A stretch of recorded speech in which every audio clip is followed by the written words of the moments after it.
জোর কদমে চলছে গণেশ পুজোর প্রস্তুতি পর্ব। জানো তো, এটা আমার দ্বিতীয় বছর বিয়ের পরে গণেশ পুজো।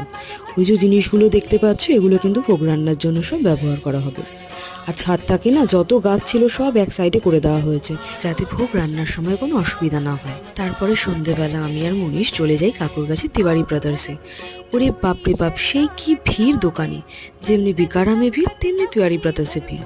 তো গিয়েই আমাদের লাইন দিতে হয়েছিল, আর এইখানে দাঁড়াতে হয়েছিল কারণ ফার্স্টে গিয়ে করতে হয়েছিল টোকেন। গণেশ পুজো আসা মানেই পুজোর অপেক্ষা প্রায় শেষের দিকে, কিন্তু এইবার কিন্তু আমরা অন্য অপেক্ষাতেও বসে আছি, আর সেটা হলো তিলোত্তমার ন্যায় বিচার। আমাদের কোনো কাউকে নিরাশ করবে না, এটা আমার তার উপরে একদম আস্থা আছে। তো যাই হোক, সেখান থেকে বলরাম মল্লিকে চলে যাই, ওখান থেকে নিয়ে দুটো ম্যাঙ্গো পুডিংয়ের মালাই চমচম, সাথে দুটো চিজ রোল, একদম ভেজ ছিল। তারপরে আমি আর মনীষ চলে যাই ফুলের দোকানে পরের দিনের জন্য গণেশের মালা অর্ডার দিতে। আর এই দেখো, রাত্রিবেলা মা, বম্মা আর কাকিমা বসে দুব্বো বাজছিল।